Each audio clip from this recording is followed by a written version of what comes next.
오늘은 예수님이 죽은 지 사흘 만에 사망의 근세를 이기시고 다시 살아나신 날입니다. 이것을 우리는 부활이라고 합니다. 부활은 기독교의 핵심 교리입니다. 우리 기독교의 중요한 교리가 여러 가지 있지만 가장 핵심이 되는 것이 부활입니다. 왜 이렇게 부활이 중요하냐?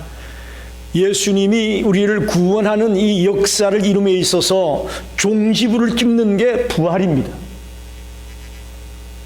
아무리 십자가에 달려 돌아갔더라도 부활하지 못했다면 우리의 구원 역사가 완성된 것이 아니었습니다. 그렇기 때문에 기독교의 핵심 교리는 부활이다라고 말할 수 있는 겁니다. 그런데 안타깝게도 우리 주변에 보면 아직도 여전히 예수의 부활을 믿지 못하는 자가 많습니다. 오늘 우리가 읽었던 고린도 전서도 이 고린도 교회에 보낸 바울의 편지인데요, 고린도 교회 교인들도 놀랍게도 예수의 부활은 믿었지만 자기들이 예수님과 같이 부활할 것이라는 것을 믿지 못했습니다. 부활에 대한 잘못된 생각들을 고린도 교회 교인들이 갖고 있었습니다. 그래서 그들의 잘못을 시정해주고 고쳐주기 위해서 고린도 교회 편지를 쓰면서 특별히 고린도전서 15장에는 온전히 부활에 대한 얘기를 바울이 하고 있습니다. 바울은 이 편지를 쓰면서 예수님의 부활과 우리의 부활이 밀접하게 연결되어 있다고 말하고 있습니다. 할렐루야. 예수님만 부활하는 것이 아니고 예수를 믿는 우리들도 부활할 것을 분명하게 밝히고 있습니다. 오늘 이 시간을 통해서 예수님이 부활하셨기에 나도 마지막 때에 부활할 것을 믿고 달려가는 성도가 되시기를 간절히 축원합니다. 고린도전서 15장 12절에서 20절의 말씀을 가지고 부활의 소망을 가진 자, 그런 제목으로 함께 은혜를 나누고 싶습니다. 먼저는 오늘 바울은 좀 특별한 방법으로 변호를 하고 있다고 말할 수 있습니다. 죽은 자의 부활이 없다면 어떻게 되겠느냐라는 논리를 펴고 있습니다. 죽은 자의 부활이 없다면 어떻게 되냐? 12절을 보게 되면 그리스도께서 죽은 자 가운데서 다시 살아나셨다 전파되었거늘 너희 중에서 어떤 사람들은 어찌하여 죽은 자 가운데서 부활이 없다 하느냐? 많은 사람들이 예수님의 부활을 증언할 때에 그 예수님이 부활한 것은 믿었어요. 고린도 교회 교인들이. 그런데 이제 우리들은 죽었다가 살아나는 것은 그건 믿지 못하겠다, 그런 이야기입니다. 그래서 바울은 그들에게 이 귀한 진리를 가르치기 위해서 죽은 자에게 그런 부활이 없다면 어떻게 되느냐라는 논리로 변호를 하고 있습니다. 13절로 15절까지의 말씀을 보게 되면 잘 설명이 되고 있습니다. 13절, 만일 죽은 자의 부활이 없으면 그리스도도 다시 살아나지 못하셨으리라. 14절, 그리스도께서 만일 다시 살아나지 못하셨으면 우리가 전파하는 것도 헛것이고 또 너희 믿음도 헛것이다. 우리가 전도하는 것도 다 헛된 것이 될 것이고 내가 가지고 있다는 믿음도 헛것이 되고 만다. 15절, 또 우리가 하나님의 거짓 증인으로 발견되리니 우리가 하나님이 그리스도를 다시 살리셨다고 증언하였습니다. 만일 죽은 자가 다시 살아나는 일이 없으면 하나님이 그리스도를 다시 살리지 못하셨으리라. 여러분, 제9계명 10계명 가운데 제9계명이 뭔지 아십니까? 내 이웃을 대하여 거짓 증거하지 말라. 저 거짓말하지 말라는 건데, 다시 살아나지도 않은 그리스도가 살아났다고 얘기하는 거짓 증인이 되고 만다, 그런 말이에요. 만약에 부활이 없다면.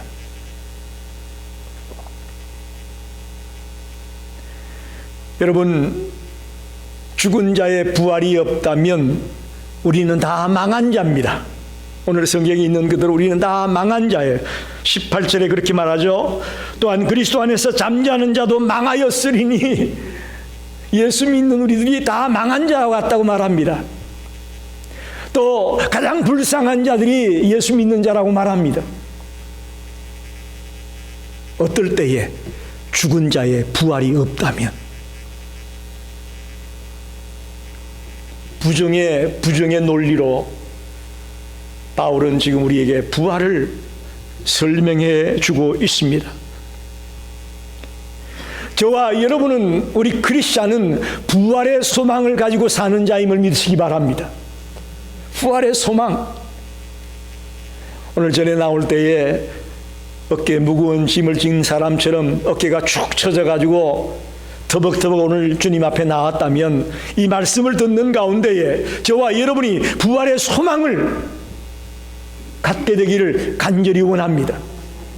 부활의 소망, 이건 놀라운 것입니다.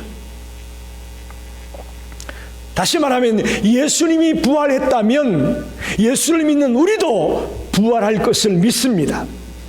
그 믿음, 그 신앙이 우리에게 깊이 뿌리가 내려져 있기를 간절히 원합니다.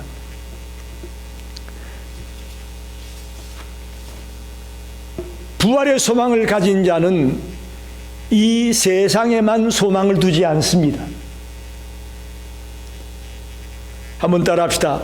부활의 소망을 가진 자는 이 세상에만 소망을 두지 않는다.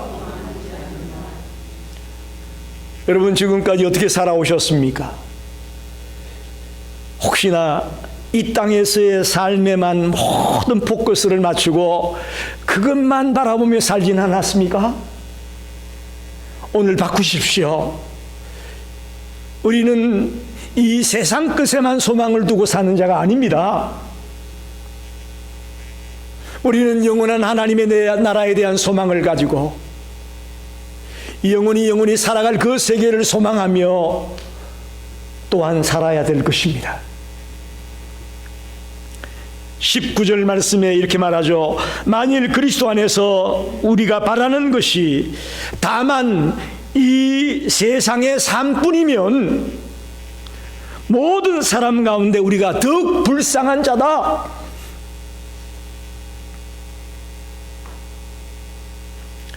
우리가 소망하는 것이 이 세상의 삶밖에 없다면 우리 그리스도인은 이 세상에서 가장 불쌍한 자라, 그렇게 말합니다.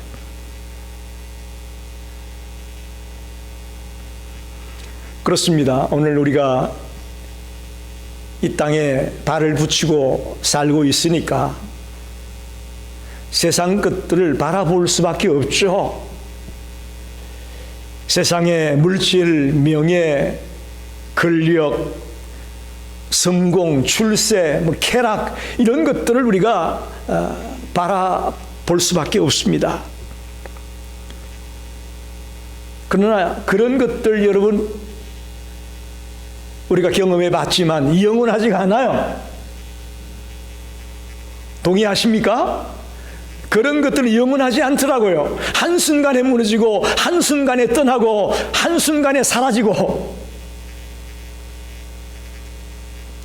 우리가 여행을 다녀오게 되면 휴유증이 있죠. 여행 갔을 땐 참 좋았는데 돌아오면 피곤하고 힘들고 그렇잖아요. 이 땅에 있는 것들이 그럴 때가 참 많습니다. 영원하지가 않아요.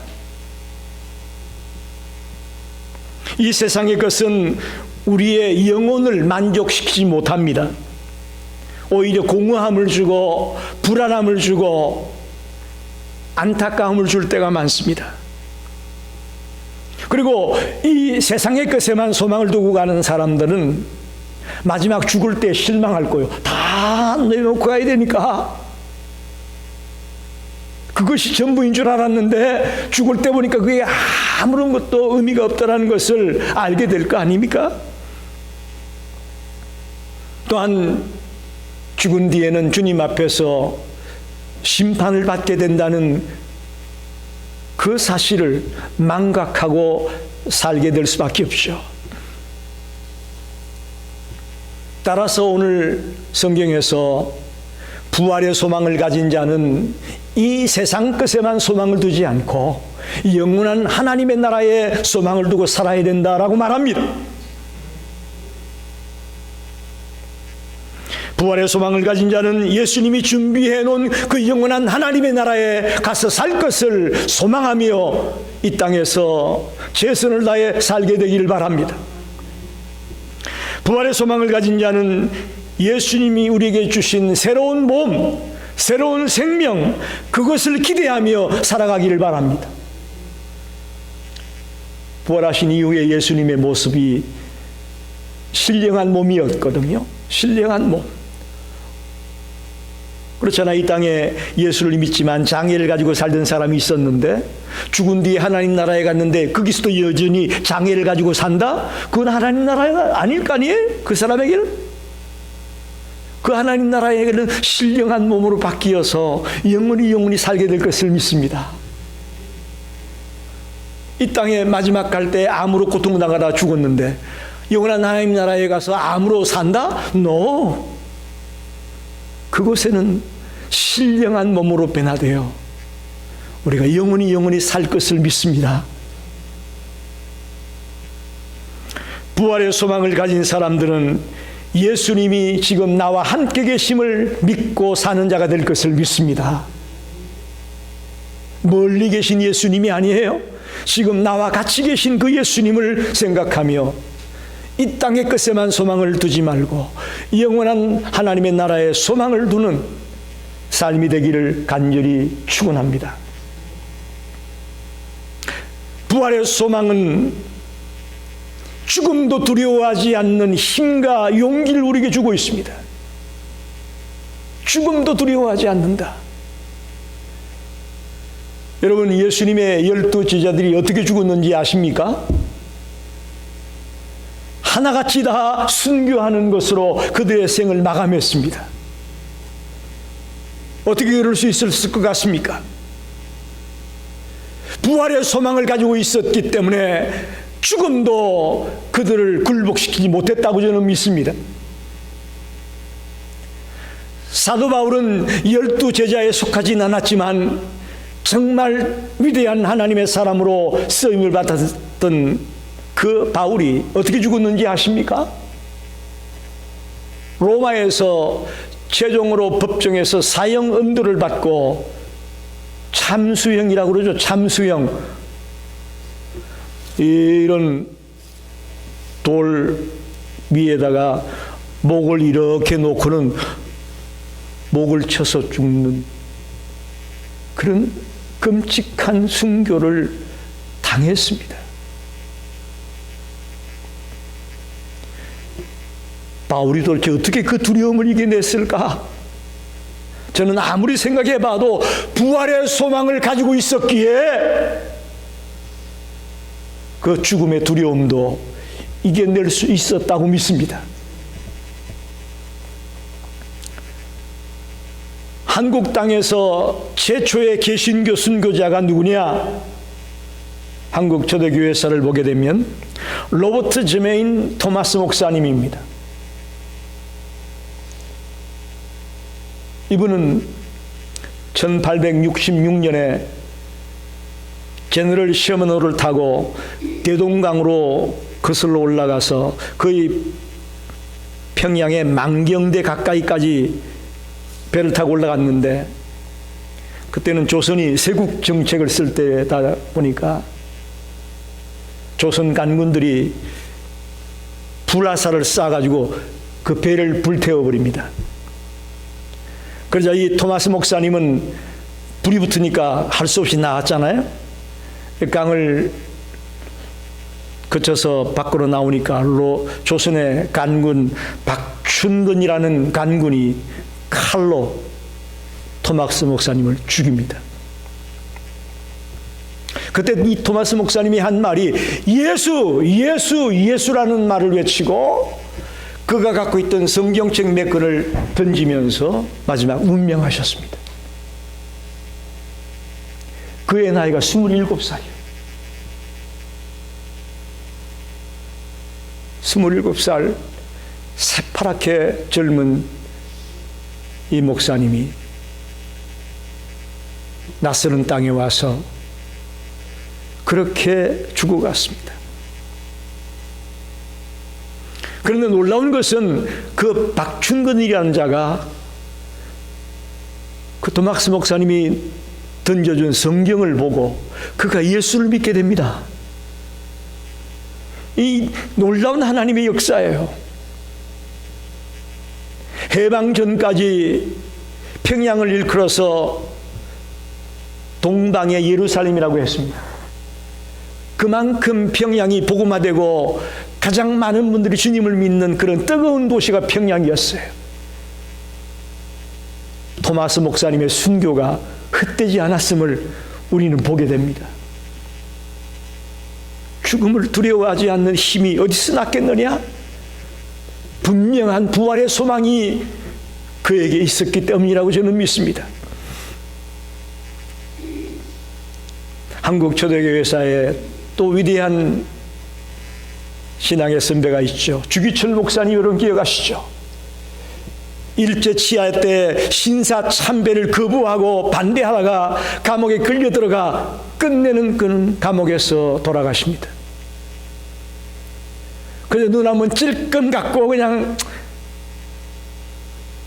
하는 척 했으면 얼마든지 살 수 있는 분이셨지만 끝까지 그 신사 참배를 반대하다가 그분은 순교하셨습니다.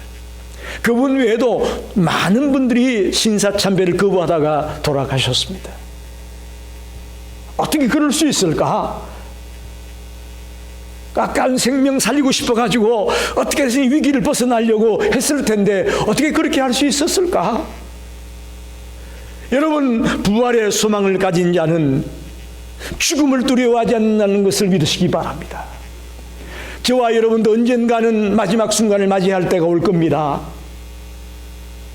그때에 우리 모두 부활의 소망을 가지고 죽음을 두려워하지 아니하고 아멘 주 예수여 어서 오시옵소서 라고 주님을 찬양하며 조용히 그 죽음을 받아들일 수 있는 자가 되기를 간절히 원합니다.